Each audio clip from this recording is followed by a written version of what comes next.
بسم اللہ الرحمن الرحیم۔ السلام علیکم ورحمۃ اللہ وبرکاتہ۔ ناظرین، آج کی ہماری ویڈیو کا موضوع ہے شب معراج کا واقعہ۔ نبوت کے 12ویں سال اللہ تعالیٰ نے رسول اللہ صلی اللہ علیہ وسلم کو معراج کرائی۔ سبحان الذي أسرى بعبده ليلا من المسجد الحرام إلى المسجد الأقصى الذي باركنا حوله لنريه من آياتنا إنه هو السميع البصير۔ پاک ہے وہ ذات جس نے اپنے بندے کو راتوں رات مسجد حرام سے مسجد اقصیٰ تک کی سیر کرائی، جس کے گرد ہم نے برکت دے رکھی ہے تاکہ اسے ہم اپنی نشانیاں دکھائیں۔ بے شک وہ خوب سننے والا، خوب دیکھنے والا ہے۔ اس رات سے مراد ہے راتوں رات نبی کریم صلی اللہ علیہ وسلم کا مکہ سے بیت المقدس تشریف لے جانا، اور معراج سے مراد ہے عالم بلا میں تشریف لے جانا۔ یہ واقعہ جسم اور روح سمیت پیش آیا۔ واقعہ معراج کا خلاصہ یہ ہے کہ آپ اس شب حجرِ کعبہ میں آرام فرما رہے تھے۔ اس وقت آپ بیداری اور نیند کی ملی جلی حالت میں تھے۔ ایسے میں جبرائیل علیہ السلام تشریف لائے۔ انہوں نے سینہ مبارک کو چاک کیا اور زمزم سے دھو کر ایمان اور حکمت سے بھر دیا۔ پھر آپ کے سامنے سواری کے لیے براق لایا گیا، جو گھوڑے سے قدرے چھوٹا سفید رنگ کا جانور تھا۔ اس کی تیز رفتاری کی وجہ سے اسے براق کا نام دیا گیا۔ اس کا قدم جہاں تک نظر جاتی تھی وہاں پڑتا تھا۔ اس پر سوار ہو کر بیت المقدس تشریف لے گئے، مسجد اقصیٰ میں داخل ہوئے، 2 رکعت نماز ادا کی، اس میں تمام انبیاء کی امامت کرائی۔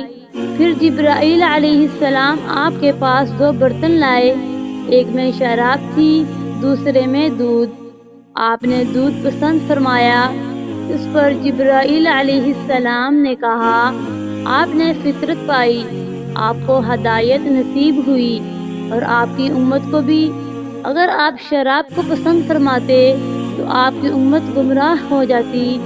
اس کے بعد آپ کو بیت المقدس سے آسمانی دنیا کی طرف لے جایا گیا۔ جبرائیل علیہ السلام نے دروازہ کھلوایا، آپ کے لیے دروازہ کھولا گیا۔ آپ نے وہاں انسانوں کے باپ سیدنا آدم علیہ السلام کو دیکھا اور انہیں سلام کیا، اور انہوں نے آپ کے سلام کے جواب میں فرمایا مرحبا۔ انہوں نے آپ کی نبوت کا اقرار بھی کیا۔ ان کی دائیں طرف ایک گروہ تھا، جب ان کی طرف دیکھتے تو مسکراتے، یہ سعادت مندوں کی روحیں تھیں۔ ان کے بائیں طرف بھی ایک گروہ تھا، جب انہیں دیکھتے تو روتے، یہ بدبختوں کی روحیں تھیں۔ پھر آپ صلی اللہ علیہ وسلم کو دوسرے آسمان پر لے جایا گیا۔ جبرائیل علیہ السلام نے دروازہ کھلوایا، آپ کے لیے دروازہ کھولا گیا۔ آپ نے اس میں 2 خالہ زاد بھائیوں یعنی سیدنا عیسیٰ ابن مریم علیہ السلام اور سیدنا یحییٰ علیہ السلام کو دیکھا اور انہیں سلام کیا۔ انہوں نے جواب دیا مرحبا، اور آپ کی نبوت کا اقرار کیا۔ پھر تیسرے آسمان پر لے جایا گیا۔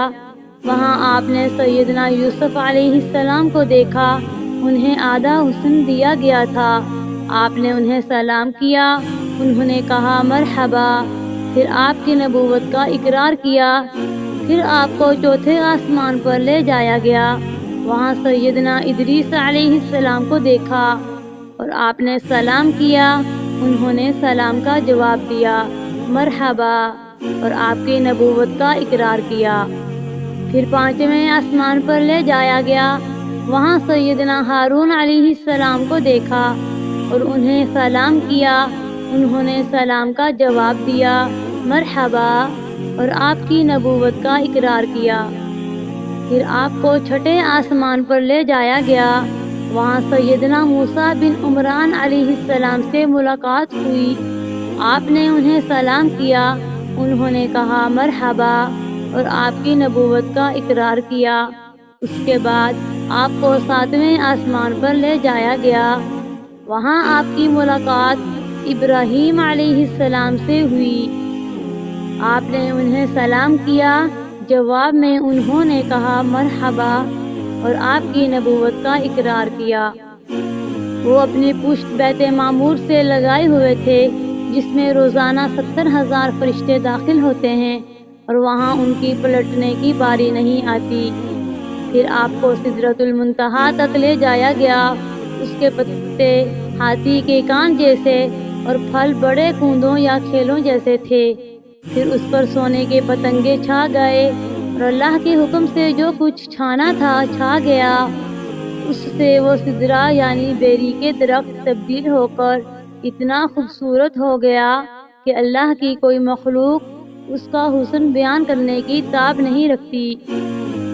پھر آپ کو جبار جل جلالہ کے حضور لے جایا گیا اور آپ باری تعالیٰ کے اتنے قریب ہو گئے کہ 2 کمانوں کے برابر یا اس سے بھی کم فاصلہ رہ گیا۔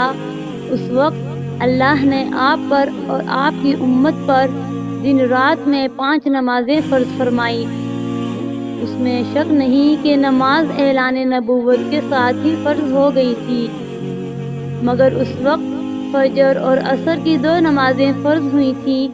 چنانچہ آپ بھی تو نماز ادا فرماتے رہے اور مسلمان ہونے والوں کو بھی 2 نمازوں کی تعلیم دیتے رہے، یہاں تک کہ اس موقع پر 5 نمازیں فرض ہوئیں۔ عقیدہ توحید کے بعد نماز ہی اسلام کا وہ پہلا عظیم رکن ہے جو مسلمانوں پر سب سے پہلے فرض ہوتا ہے اور سب سے آخر تک فرض رہتا ہے۔ نماز کی فرضیت صحت اور بیماری، خوشی اور غمی، سفر و حضر اور خوف و خطر، غرض کسی بھی حالت میں مسلمان سے ثابت نہیں ہوتی۔ موسم، جگہ کی تبدیلی اور کوئی بیماری ایسی نہیں جس میں مسلمان کو نماز کی معافی ہوئی۔ نبی اکرم صلی اللہ علیہ وسلم نے فرمایا، نماز میری آنکھوں کی ٹھنڈک اور دل کا سرور ہے۔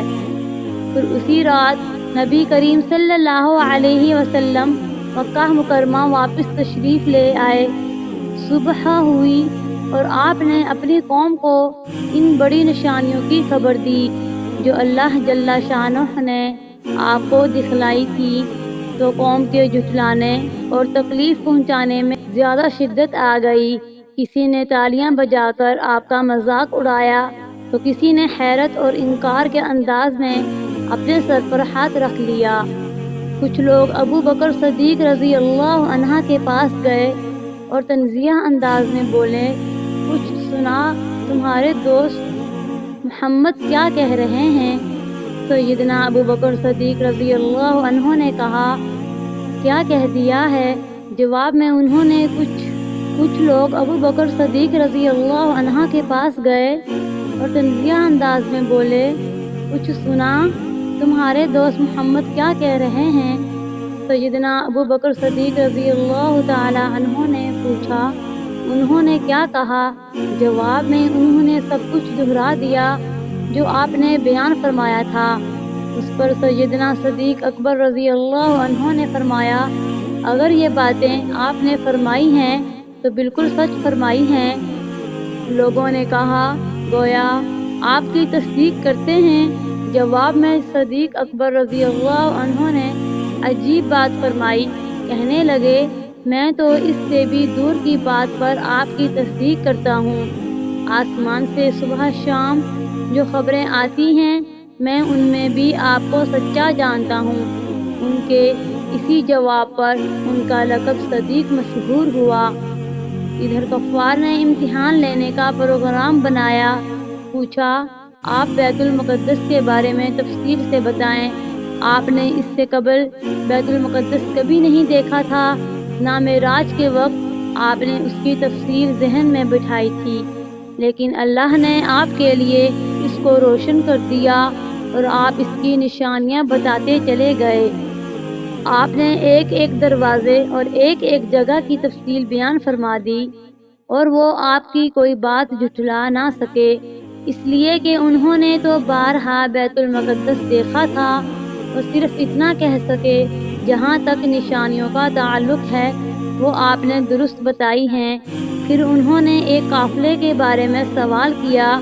وہ قافلہ ملک شام سے مکہ معظمہ کی طرف آ رہا تھا۔ آپ نے اس قافلے کے اونٹوں کی تعداد، قافلے کے دوسری تفصیل اور مکہ پہنچنے کا وقت، اور جو اونٹ سب سے آگے آ رہا تھا اس کی مکمل خبر انہیں دے دی۔ جو تفصیل آپ نے قافلے کی بیان فرمائی تھی وہ بالکل اسی کے مطابق مکہ معظمہ میں داخل ہوا۔ وہ ظالم پھر بھی آپ پر ایمان نہ لائے، اپنے کفر ہی پر ڈٹے رہے۔ خدا حافظ۔